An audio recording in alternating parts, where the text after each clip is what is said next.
철학적 사고에 의한 다양한 죽음의 본질과 의미를 탐구함으로 인해서 긍정적인 죽음관을 정립할 수 있다는 거죠. 또 각 종교의 사생관을 통해서 삶의 중요성을 배울 수 있다는 거예요. 각 종교에 따른 그런 내세관은 죽음 이후의 삶을 강조합니다. 또 사후세계의 영원한 생명으로서 삶의 양태는 현세의 삶에 많이 기인합니다. 이는 결국 현세의 바른 삶의 중요성을 뜻하는 점에서 웰다잉과 그 맥을 같이 한다고 볼 수가 있죠. 따라서 종교에 있어서 죽음을 파악하는 것은 삶의 의미를 탐구하는 것이기 때문이라는 겁니다. 마지막으로 15번째, 사후 생명에 대해서 적극적으로 탐구한다는 겁니다. 죽음 준비 교육이 추구하는 품위 있는 죽음이란 죽음 그 자체의 품위가 아니라 인간으로서 존엄한 죽음을 막기 위한 품위 있는 삶을 의미한다고 할 수 있죠.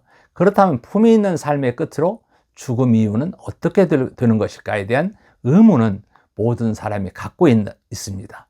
만약 죽음으로 모든 것이 끝난다고 가정을 한다면 죽음 준비 교육 자체가 무의미할 것이며 종교도 자리를 잃을 것입니다. 즉 소망과 희망이 없는 이 사회는 부지리로 가득 찰 것이고 아마 사회가 존속되지 못할 것이라는 거죠.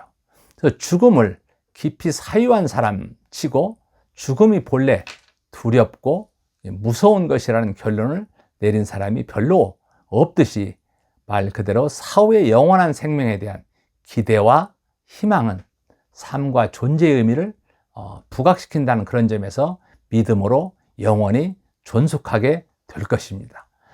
죽음을 가르치는 일의 최종적인 목표는 다른 것이 아니고 이 삶을 바로 삶답게 살도록 하려는 것이라고 볼 수가 있죠. 그런데 삶다운 삶이라는 것은 바로 생명의 신비를 터득하는 삶, 인간을 존엄하게 여기는 삶, 또 일상적 삶을 의미와 보람으로 채우는 삶, 따뜻한 위로와 평안 속에서 삶을 마감할 수 있는 그러한 삶을 일컫는다고 볼 수가 있죠. 잘 죽는 죽음은 그러한 삶을 살 수 있도록 해준다는 겁니다. 아울러서 우리의 삶의 공동체도 사람을 아끼는 그러한 공동체가 되고 함께 삶을 기뻐하고 죽음을 슬퍼하는 그런 진정한 사랑의 공동체가 되도록 하기 위한 것이라고 볼 수가 있습니다. 이 죽음을 가르치는 일은 바로 사랑하는 행위다, 이렇게 얘기를 할 수가 있죠. 그래서 이 죽음 준비의 교육 방법을 간단히 한번 보게 되면 첫째는 삶에 대한 바른 이해를 해야 되는 부분이죠. 그래서 우리가 지난 삶을 되돌아보고 어떤 후회와 회한보다는 긍정적으로 생각하는 그런 성숙한 삶을 살아야 된다는 거죠. 지금의 이 순간 이 일이 이 사람에게 최선을 다하는 그런 아름다운 삶을 살아야 된다는 겁니다.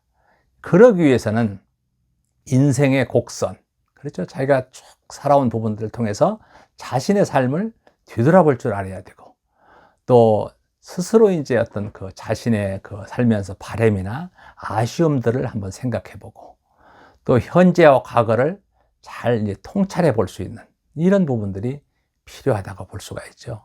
그 엘리자베스 큐블러 로스라는 분, 아까 말씀드렸지만은 원래 정신과 의사죠. 그래서 신학부 학생들하고 2년 6개월간 암센터에서 200명의 환자들과 면담을 했습니다. 거기서 죽음을 인간의 최후의 성장 단계다, 이렇게 얘기를 했습니다.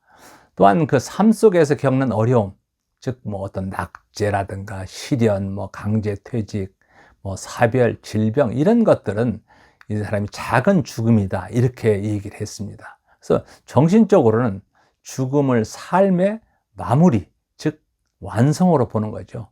그러므로 삶은 죽음으로 가는 것이 아니라 삶의 완성으로 가는 것이다, 이렇게 얘기를 하고 있습니다.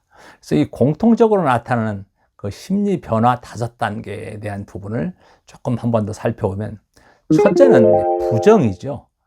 내가 그런 암에 걸렸다니, 설마 나는 그럴 리가 없어, 나는 아니다. 자신이 처한 현재의 상황을 받아들이지 않고 그 예상치 못했던 그런 사실에 갑자기 접합으로써 받는 충격에 대한 일종의 그 자기 방어전이다, 이렇게 얘기할 수 있죠. 그래서 이런 때는 사랑과 관심에 대한 요구, 환자의 소중성과 유용성에 대해서 우리가 강조하고 얘기를 할 필요가 있죠. 그리고 충분한 시간을 가지고 특히 이제 기다려주고, 또 환자의 그 말에 경청하고, 또 의학적인 뭐 증거 불신이라든가 뭐 병원을 전전한다든가 뭐 직장일이라든가 스포츠 등 뭔가 이렇게 아무 일 없었던 듯이 좀 이렇게 열중할 수 있는 그런 상태가 나타날 수 있는 부분이 있고요. 이럴 때일수록 우리가 공감대를 형성해주고 함께 문제를 고민하면서 어떤 그 하나님의 인도를 바랄 수 있다는 거죠. 그 다음에 분노입니다. 왜 하필이면 내가 자신이 처한 형편에 대해서 그 원인을 이웃에게 아니면 하나님께 돌리는 그런 화를 낸다는 거죠.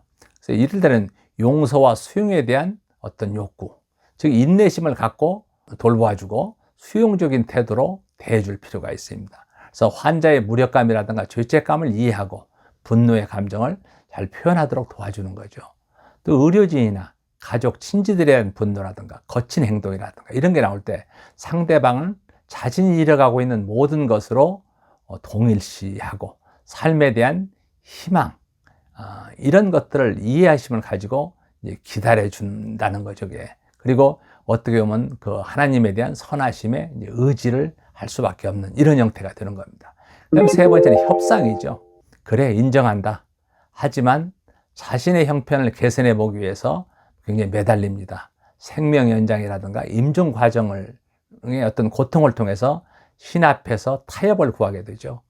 죄책감이라든가 뭐 예를 들어서 아이들이 졸업할 때까지만이라도 내가 살 수 있다면, 여러 가지. 그래서 희망에 대한 어떤 욕구, 믿음, 신뢰, 뭐 소망, 회개, 뭐 이런 여러 가지 시간을 가지는 거죠. 그래서 신중하게 환자를 대하거나 피하지 말고 미숙한 행동이랄지라도 판단하지 말 것이라는 거죠. 네 번째는 우울해다는 겁니다. 그래, 이제 내 차례다. 어쩔 수 없이 자신의 형편임을 알고 상실감과 깊은 좌절에 빠지죠. 죽음을 수용하려는 그런 잠정적 욕구라든가 뭐 죽음 너머의 세계를 바라보기도 합니다. 그래서 준비 상태를 방해하지 않도록 우리가 회상과 격려라든가 용기로 지지해 줄 필요가 있다는 겁니다. 그 다음에 이제 수용이죠. 이제 더 무슨 소용이 있으랴 해가지고 어떤 실존적인 의미에 대한 욕구입니다. 환자가 소중하다고 생각하는 사람과 같이 있게 해주고요. 자신의 형편을 받아들이도록 내적 평화와 감정적 반응은 좀 감소가 되는 상태입니다. 그래서 죽음을 실제적으로 준비하도록 가치 있는 일을 찾게 하는 거죠. 이렇게 함으로써 우리가 죽음 준비 교육에 대해서 한번 생각해 볼 수 있는 시간을 가졌습니다. 2차 시 교육을 마칠 수 있도록 하겠습니다.